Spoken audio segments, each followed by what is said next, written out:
upon a time there was a little boy, and he wanted to go hunting with his pop and the hound. Morning! It's Friday, time for another Possum show. You may think, Ernie, why are you sitting down? There's work to be done. Yes, there is. But I get a brief break while some glue dries. It's going to take a little while, and I'm going to enjoy the time while I sit and talk to y'all. Been a good week.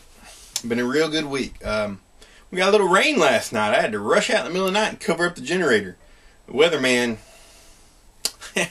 he don't know what he's saying. I think that they phone it in from July to August. They just hang up a sign that says hot. It's been hot. It's been real hot. But last night in the middle of the night we rained. We got about a half an inch. It's always a blessing. It's cooled off a little bit. Maybe humid this afternoon, but feels really good right now. I'm enjoying it. This week we got a little bit of a different format of a show for you. Got out in the garden some, took some pictures with my good lady wife helping me on the camera shots. We do not have an ideal camera situation. So there's some wind and in some places it gets a little hard to hear what I'm saying, but bear with us. The garden's doing real good. We're getting a ton of food from there. Knife shop's doing real good. We're selling a lot of knives this week. I was really surprised by how many knives we sold this week. At the beginning of the week, back about Sunday, I was on my knees praying. We were in a bad way, and I hadn't sold a knife for a while. I was just beginning to sweat. And then this week, I've sold, let's see, how many have I sold? I sold 5 already. And I've got another 2 on the hook for custom orders that we're still trying to decide what they want.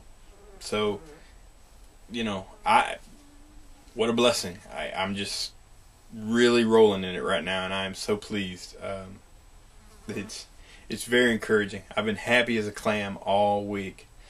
So, enjoy the show. Y'all have a good time. I hope your week's been as blessed as mine.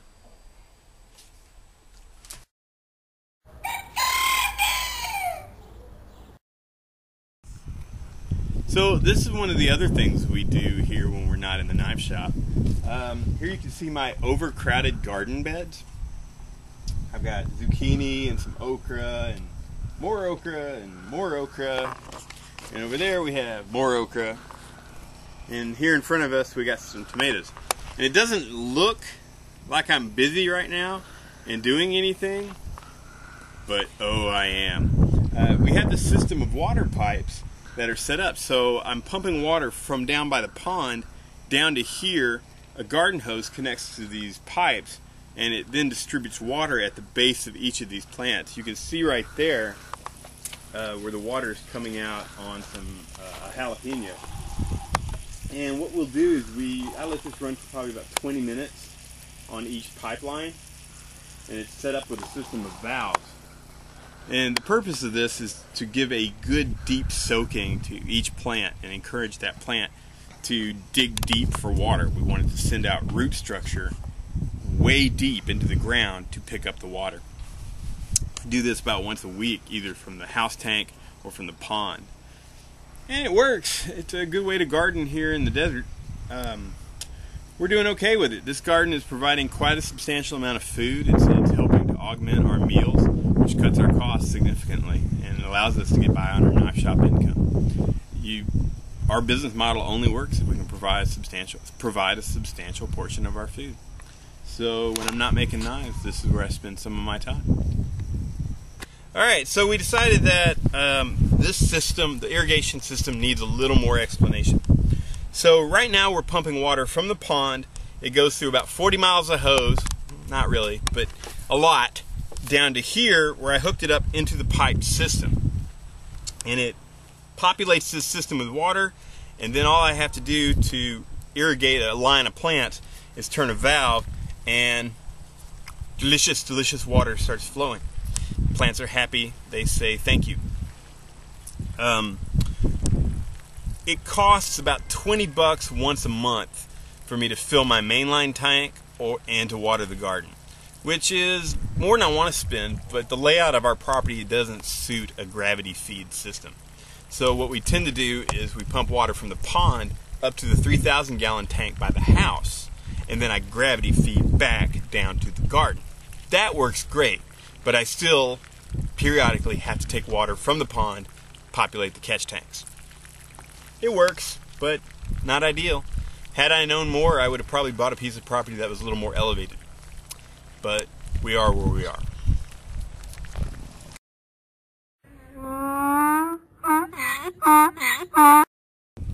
I'm Beetlezilla, and I am here to destroy your zucchini plant. I have hatched out of your compost pile, fat on the nutrients and grown large. Now I will eat your zucchini, and you will have to go to the city and get a job, because otherwise you will starve. Ha ha ha!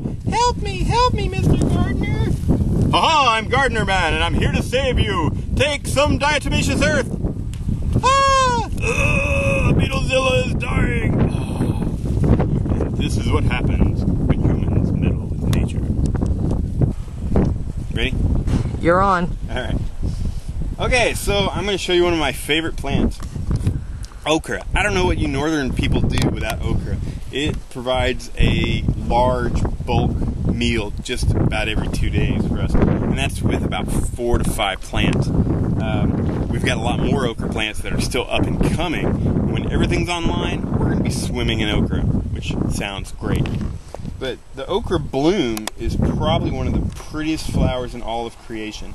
I don't know why people bother with lilies and daffodils and silly stuff like that. Look at the divine beauty in the okra blossom. Who can ask for more? And then bees come in and they do their little thing, and then the bloom closes and it becomes these delicious, delicious pods filled with scrumptious nutrients and flavor. And they get bigger and bigger, and if you don't catch them, they'll grow like about that long, and you can stab people with them. They're filled with little pod seeds. But the bigger they get, this is about the ideal. This is one right here is where you want to harvest. And I just cut them off with a knife right about there. And the more you cut, the more it'll grow. Okra is amazing.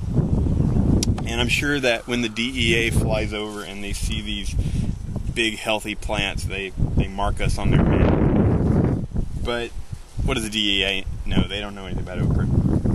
So these plants put out quite a bit of okra. You just eat the whole thing. We broil it in butter, cook it in soups, stews. It is awesome. Okra is probably one of the mainstays of every southern garden. Now, the plants do take up a lot of space, and they do take up a lot of water, but they give it back to you in terms of food production. They are a cut and come again plant, meaning that you can harvest and harvest and harvest and harvest. The more you harvest, they'll put out more, and it's just delicious.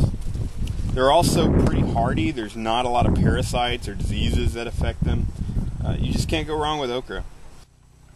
These are my little zucchini plants, and you may think, why are you planting zucchini in the middle of August? Well, I've got the first frost date around here is November 5th. So I've got this whole long length of time that I can still play in the garden. This is the Eden beds, and we sort of modified the concept a little bit, but they work pretty well. Basically, we dumped a pile of mulch down on the ground and spread it out with a backhoe, and then we just kind of carve out a space and plant down into it. It's working pretty well. I think the guy who came up with the concept of that whole back to Eden thing, yes, he lives in a climate just as dry as mine, but he doesn't see triple digits on a daily basis. So the transpiration rate of the plants is a lot higher, and they do need some water. You can't get by with not watering them. And it's not a complete weed barrier. There are some weeds that make it through. This one here, its official name is nettle leaf noseburn, and it is probably the most vicious weed in any garden. It has an acid. It's like a nettle. It has an acid on it. And when I'm out here, I keep brushing it up against my feet or my legs or my hands or something, and it's really a problem. So I put on gloves, I come in, and I pull it up by the whole root. What the Germans say, grasp the nettle. nettle leaf. If you just chop it off with a hoe, it grows right back. So you got to really pull it up as much as you can, and then check and see if you can get any more.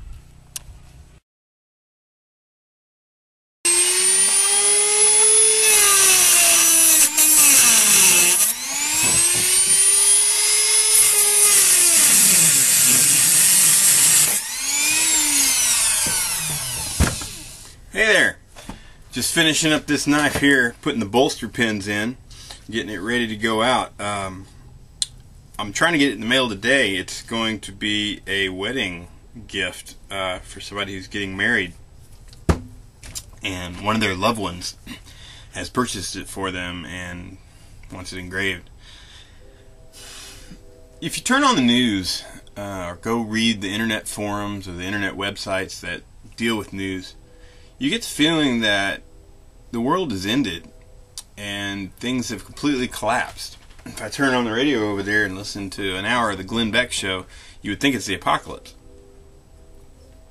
But this past week, I sold a knife to somebody who was giving it to her husband for a birthday gift. I sold a knife to somebody who is, this one who's getting married and getting it as a wedding gift. Got another guy who has ordered a custom knife for his hunting. He wants a custom knife for hunting this year, and hunting season is still a month or so away.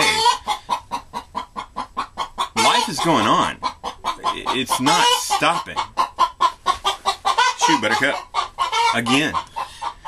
Buttercup's still dropping eggs. So life is going on. We're not dying as a nation. There's good news. People are living. People are finding ways to live. Yes, the economy is going downhill. Yes, the government is getting more and more out of control. Yes, there are people out there that want to kill us for being not them. We're making it. We're making it, guys. The news is good. Hey, did you enjoy the garden tour? That was something a little different, and I was glad my wife could help me with that. I can't hold the camera out there or put it on nothing, so I need her help, and she's a real blessing to me. On a farm where you have all the members of the family working towards the same goal, there's really not much you can't accomplish. Hope you enjoyed the show this week. It's been stellar. It's been a stellar week, and I was really glad to put together a show with some good news and to be cheerful. I ought to be cheerful all the time, but I ain't. This week I am. It's encouraging, and when you have an encouraging week, that sustains you through the bad weeks. So I hope that things are going good for y'all. I'm very appreciative. Y'all bought a lot of knives this week.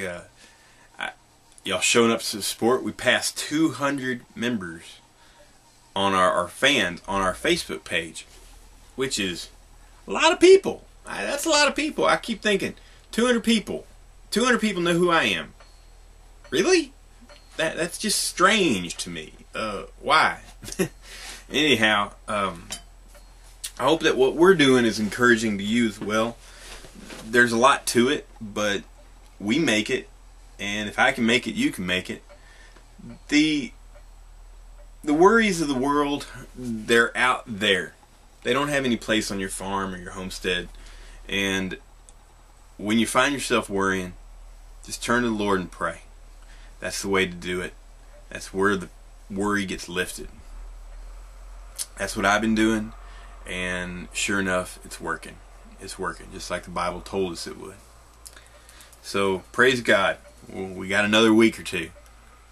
Now, for the 200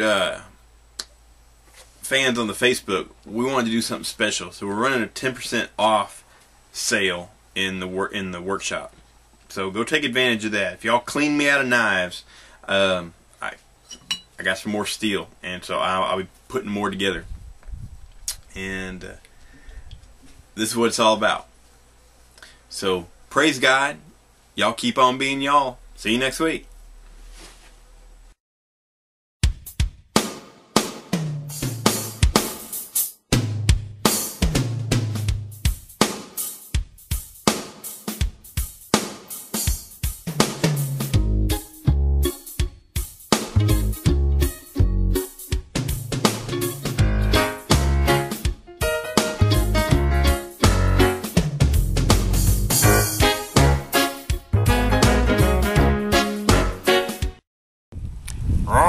Beetlezilla.